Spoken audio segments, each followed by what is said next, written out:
The first part I would say is like you got to be really honest with yourself about why you're in the partnership.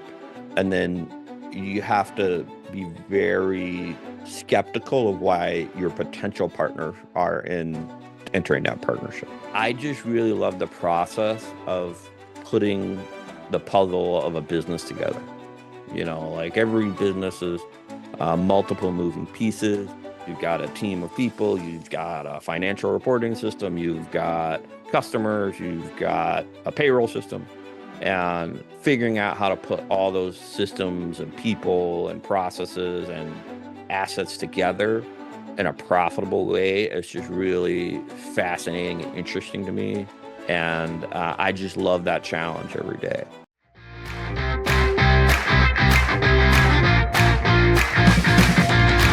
Welcome to Leading to Profit. I'm your host, Kevin Bees, and I've dedicated my career to empowering business leaders like you with the leadership skills, performance psychology they need to build thriving businesses. Are you ready for immediately actionable strategies from world-class profit leaders? Let's dive in. This is Leading to Profit. Welcome to episode 278 of Leading to Profit. Today we have Joe Zentymer. Joe is a serial entrepreneur with more than 20 years of experience. He has a diverse business experience from food manufacturing to rock climbing gyms. And he says that he loves the process of creating a business and turning the concept into a profitable reality. So we're really excited to dive into that today. Now, he co-founded First Ascent, a Chicago-based climbing and fitness chain from 2013 to 2022. With his partners, he grew the business to 7 locations in multiple markets. And today, he spends his time and energy with his other business, Snaggletooth Goby. So, Joe, welcome to the show today. Thanks for having me, Kevin. I'm glad to be here. Joe, it's so great. It's not often that we get a chance to meet with an entrepreneur who has successfully grown and scaled a business. And I guess your business being twofold here. One being, the gyms, the other part, there's a property component there. And then it had success, exit that, and is now having success with another business as well. So love to hear. Tell us a little about your journey with your climbing and fitness chain. Yeah, I mean, for me, I started off in the corporate world. So like I was working at Kraft Foods, Fortune 500 company, and I was there for 13 years and I had a lot of different roles. I changed jobs like every 18 months or so. Loved it. I loved the people that I worked with and I was very successful there, but I wasn't fulfilled. For my last 2 or 3 years at Kraft, I started working on starting my first business, which was First Ascent. So I spent, 2 years essentially like with 2 jobs. My job working, as a senior financial manager at Kraft, and then trying to start a business. And that was really the start of figuring out how to optimize my time for 80-hour weeks and figuring out how to grow a business when you don't have any money. And like kind of bootstrapping that first start. And that was back in like 2013, 2014. And since then, I've kept working on starting businesses and growing businesses, and I've sold out of that first one. So it's just been a great journey, and I've just learned so much about leadership, about profitability, and how to find success. Yeah, amazing. Now, that must have been a challenging period of time. I mean, a couple of years, 80 hours a week, juggling the full-time job with, the business that you were starting. Tell us about that. How did you manage through that journey and that transition? Because there are probably many entrepreneurs here right now who are doing 80 hours a week and feeling that pressure to, be more productive in their time. Yeah, I think the first part about it was just, I think at the time I was young enough that I wasn't necessarily like self-actualized enough to really think too deeply about what the future meant. Yeah. So it was kind of like easy, when I was in my early 30s, just to be like, okay, this is what I got to do to achieve my goal this week or this month. Or I didn't necessarily worry about 5 years in advance. And so that mindset and maybe that bit of naive attitude was just really powerful for me at the time. So I worked my ass off and I didn't necessarily worry about 5 years down the road. And looking back at it now, I wish I had. Actually, I wish I had a little bit more mentorship and insight at the time. It was also just really powerful, right? Really powerful not to be worried about 5 years down the road. I was worried about today and accomplishing everything I had to every day. Yeah. And there's a great power in that because I guess if you're very clear on your strategy and you're focused in 100% on achieving what you need to achieve that day, then I guess the future will kind of take care of itself. You mentioned you wish, in some respect, looking back, you had some mentorship. If you could go back now, knowing everything you know, the knowledge, the experience, the wisdom you have, and you could take that back to your younger self, what would you have done differently? Well, I think, one thing that was tough for me at the time was a lot of the people that were my mentors were people that I worked with at Kraft Foods. And because I was technically doing two jobs and that wasn't acceptable at Kraft, I kept it a secret. And I kept it like an absolute secret. I told absolutely no one. And it would have been so beneficial to me, to be able to talk to like a former manager or something at Kraft and say, hey, like, this is what I'm doing. Like, what do you think? Because so many of those people knew me, they knew what I was good at, and I could have gotten so much advice. And so one thing that I think at the time I felt it was really important to be secretive, that, we had like this in the market and no one else was really thinking about it the way we were. And now that I'm older, like I kind of realize there's really aren't that many great secrets. And this idea that, you're really top secret and you're doing something super different from everyone is probably not true. And it's okay to like seek out advice and kind of let the secret out a little bit more than perhaps I was doing it when I was in the beginning. Yeah. Yeah, okay. And had you been less secretive, how do you think that would have changed things for you? I think, like a lot of the legal agreements I made in the beginning and like the signing of contracts and like partnership agreements, I would have done very differently if I had thought out more advice, and particularly more advice from people that had been in partnerships before. Yeah. Yeah, okay. And I think that's very valuable advice and wisdom. And maybe on that point, because some business owners, are running the game themselves, some are in partnerships, some are looking to get into partnerships. Given that your experience of building First Ascent, with partners and investors, what advice would you give to people considering going into partnership? The first part I would say is like, you got to be really honest with yourself about why you're in the partnership. And then you have to be very skeptical of why your potential partners are in entering that partnership. And just be aware that like probably not everyone is even being honest with themselves about what their goals are. When entering partnerships, like misalignment of goals can be really tough to deal with later as you get into trying to operate a business. That's kind of where I would start, is just trying to have a really honest conversation with yourself and being self-reflective, and then trying to get your potential partners to be similarly self-reflective. So I think that's really amazing advice. So to make sure not only are they being honest with you, but they're being honest with themselves, and you're being honest with yourself. And I like this point of making sure you're not misaligned with your goals at the beginning. Because it can be so easy to get excited with partnership. You see the big vision is exciting, and then you jump into it. And of course, then one wants to go this way, one wants to go that way. It is a bit of a challenge. You make a really valid point there. Tell us about over your time in building First Ascent. Not only did you manage through with partners and investors, but of course you grew a sizable team. So what are some of the lessons or insights you had around being a successful leader?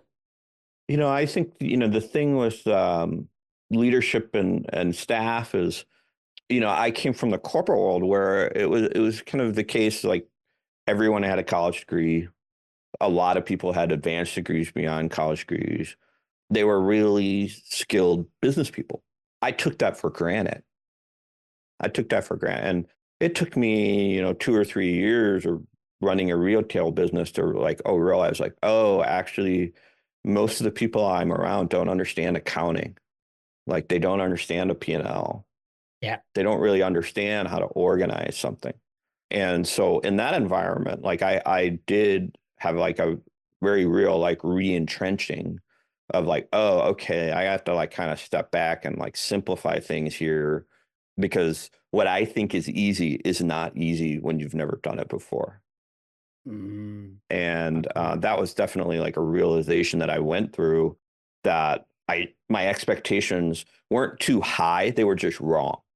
Yeah. Like I was expecting people just to know things that they had no reason to know, you know. So that was definitely very much a learning for me. I would say the other kind of like evolution that I went through over the years that I was growing that business was, when I started, the motivation for me was putting the pieces together, figuring out the designs of the gyms, figuring out the systems, like all of the assets of the business. Like that very much fascinated me. And then I would say like after about 5 years or so, that motivation was less. And what I was more motivated by was the people and like figuring out how to work successfully with people. So my motivation went from things to people over time. That was kind of like I had that realization and I was like, wow, that's very surprising to me. Like that I was so motivated to build the team and figure out how to make the team work. And Yeah. I think, my younger self, the self that like when I was first starting the business, didn't really think that way. But something about being in a leadership role changed my mindset. Yeah. Yeah, fascinating. And the key thing in here then is about expectations. So you make sure you have the right expectations for the group of people you're working with. And if not, if your expectations aren't being met, you can't just demand something from the team if that's not in their skill set or their experience. What we need to do is be prepared to adjust, the expectations. And with how many team members did you end up with? By the end, we had more than 300. Yeah. Yeah, 300. And one of the things I get from you in our previous conversation is that you got very good at building the businesses, like the systems, and developing managers and the systems to support those managers. So tell us, what do we need to think about if we're at that stage in our business and we are growing, the team is getting bigger? What do we need to do to successfully put that system in place? I think the first part of the system would be like really thinking about the why behind the system. So like, if you can't like identify like why you're going to spend $200 a month on this app, for example, that's going to help you with training, like why are you even going to spend the money? Like what I see a lot of times is like people like see like one problem and they want to solve like one problem, and then they're going to develop like a whole system around this one problem, and oftentimes don't understand like the kind of the downstream and the upstream impacts of this one problem they're trying to solve with a system. And so that's kind of like, for me, when you talk about like a system, that kind of where I start is like trying to understand like what is the problem and is it a big enough problem to really put a system to? And then the other thing, like as my team grew, I usually started off with training and like, okay, if we do this, what is the training going to look like? Like, is everyone just going to be able to jump in this and do it because it's close enough to what we were doing before that they get it? Okay, that makes this easy.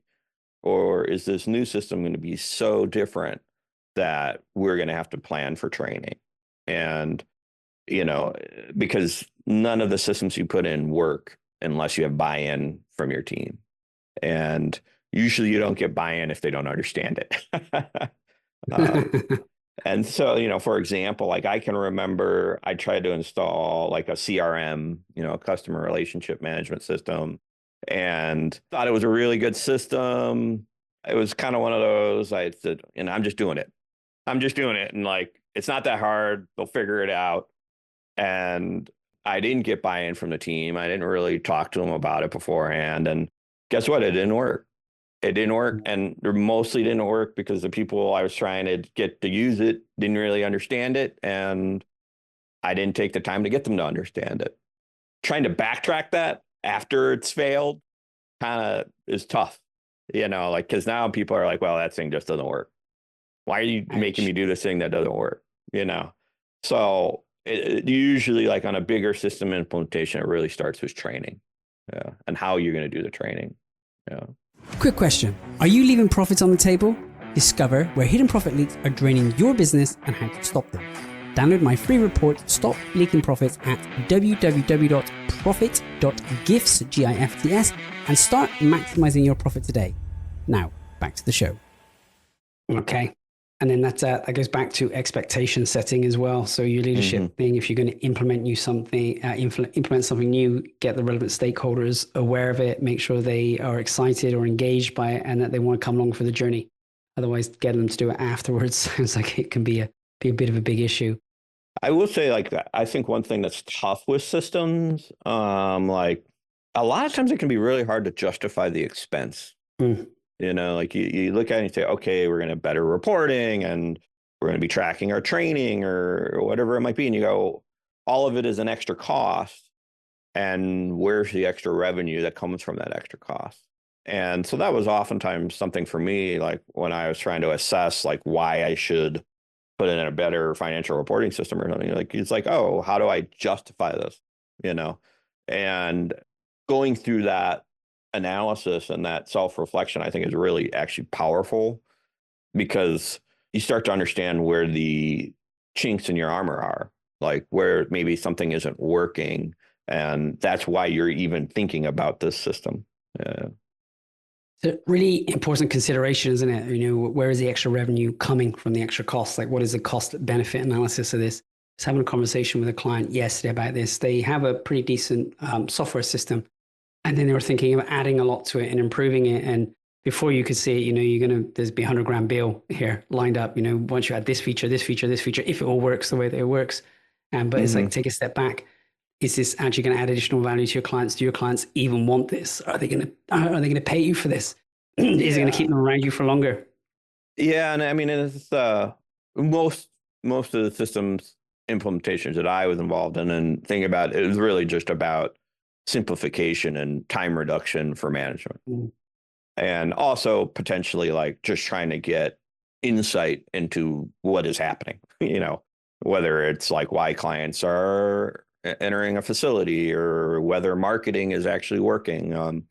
Trying to get insight or trying to get simplification. And it's very difficult to like assess, you know, how much time you're going to save oftentimes on some of these things. So. Yeah. Okay. Yeah, Joe, tell us in addition to this, we've dug into your business and your leadership experience, but part of your business with the gyms, I guess there's a very solid real estate component there. I wonder if you could tell us some lessons you learned about dealing in real estate. I guess you had some pretty decent leases, maybe acquired some properties. What were some lessons that you learned there? The key thing, you know, so for those of you who aren't familiar with a climbing gym, they're very large facilities. So you might be talking about a 30 to 50,000 square foot facility, imperial measurements there.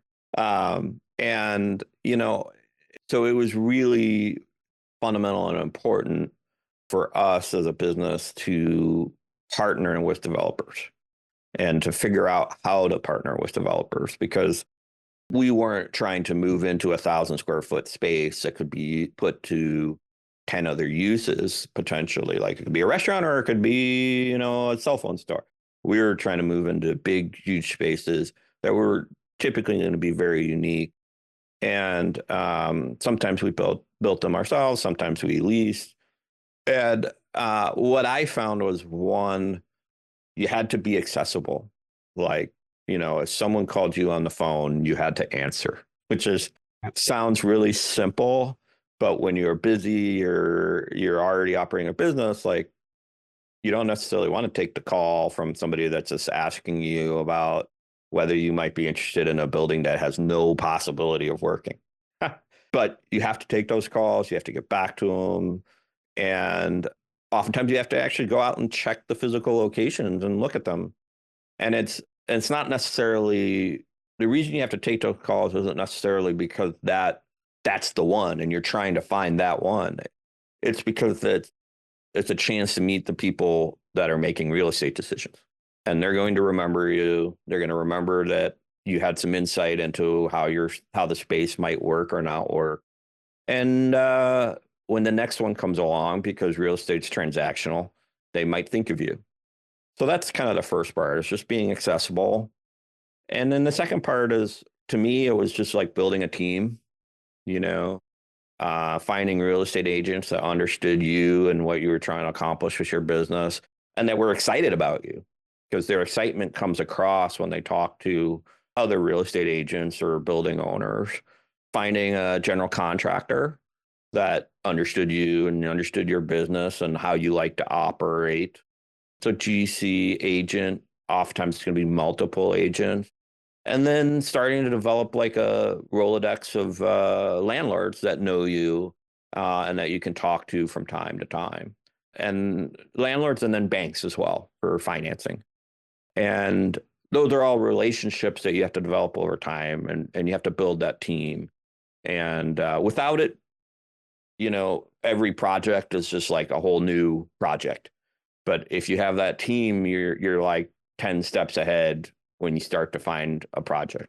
So. Doesn't that make it a lot easier? Did you find then, as you were doing your fifth, sixth, seventh building, the whole process just got a lot smoother and a lot easier?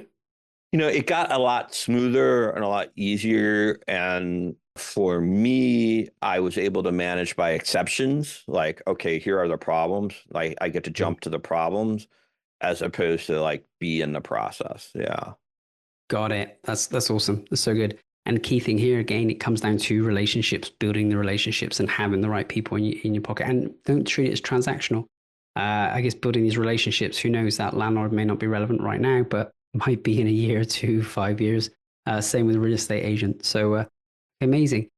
Yeah, and like the one thing about it also is just like I was primarily in the Chicago market in the U.S. and it's a large real estate market, but everybody's talking.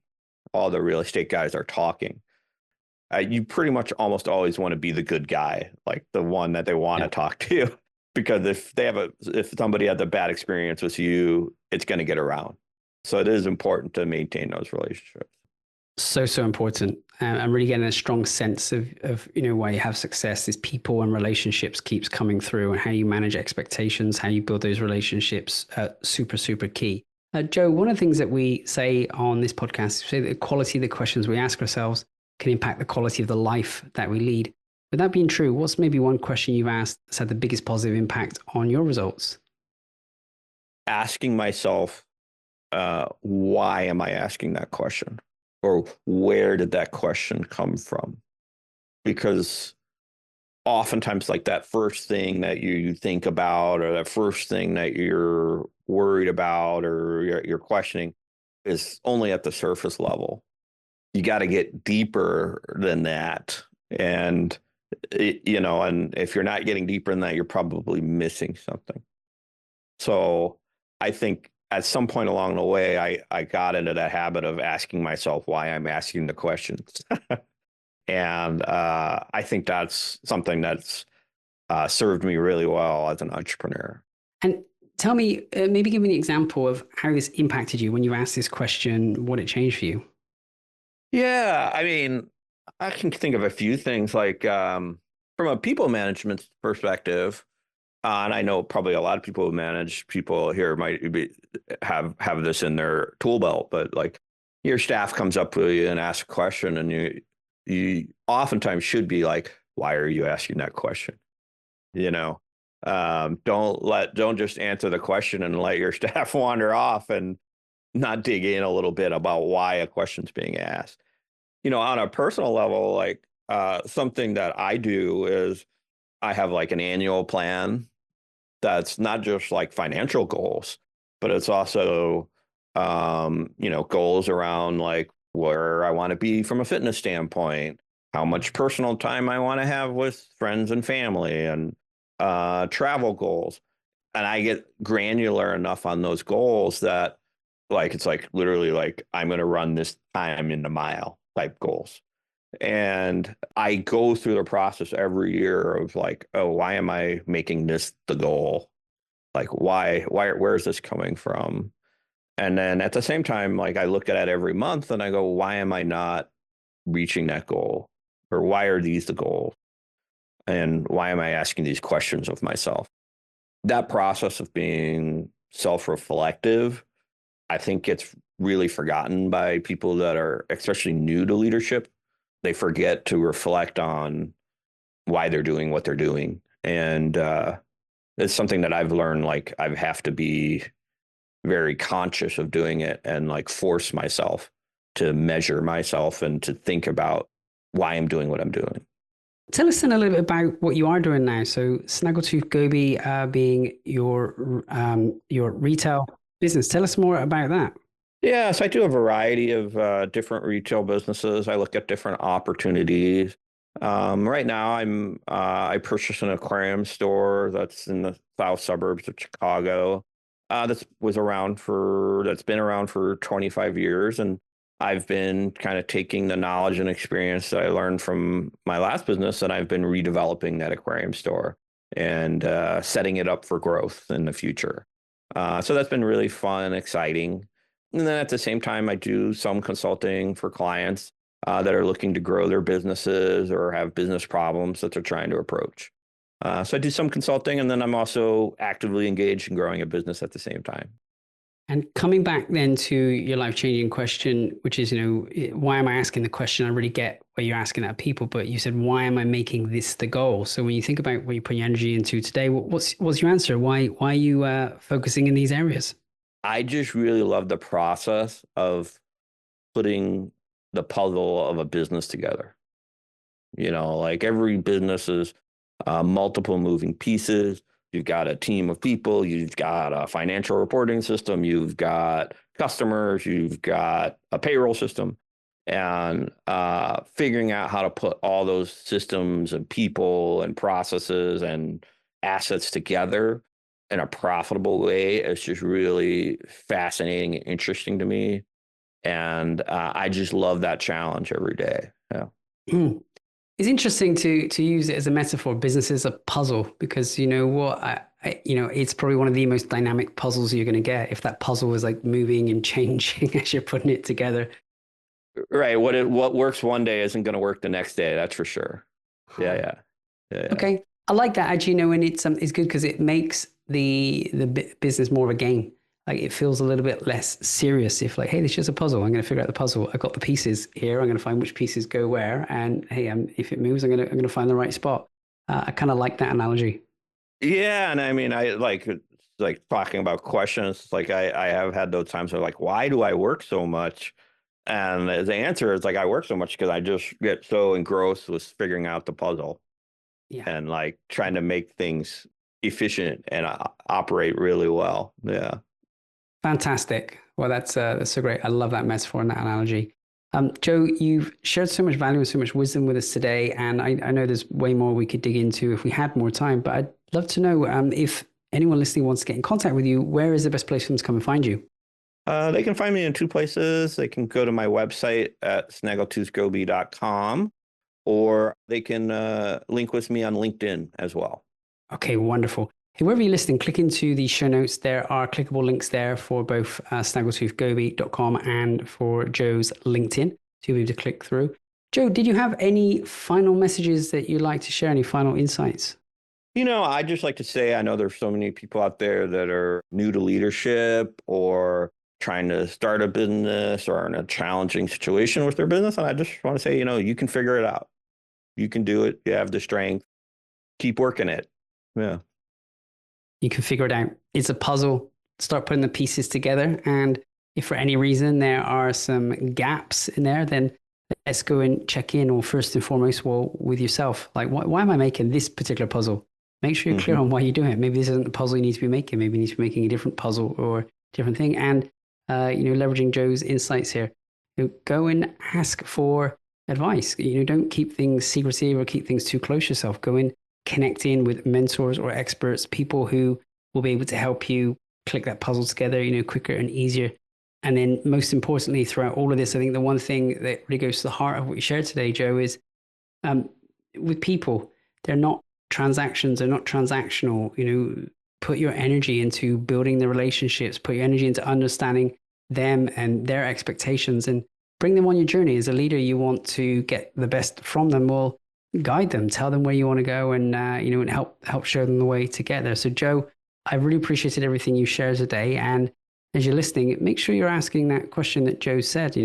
One, ask people if they're asking you a question, ask them, well, why are they asking that question? Get to what's behind it. But number two, if you're focused on building something right now, you're putting this puzzle together, Ask yourself, why? Why am I making this the goal?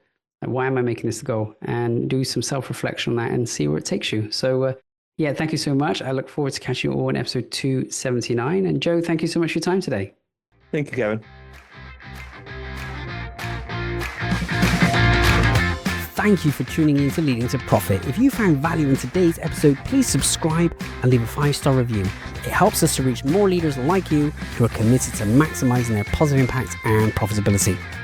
Until next time, this is Kevin Bees, and remember, you stop leaking profit when you're engaged in leading to profit.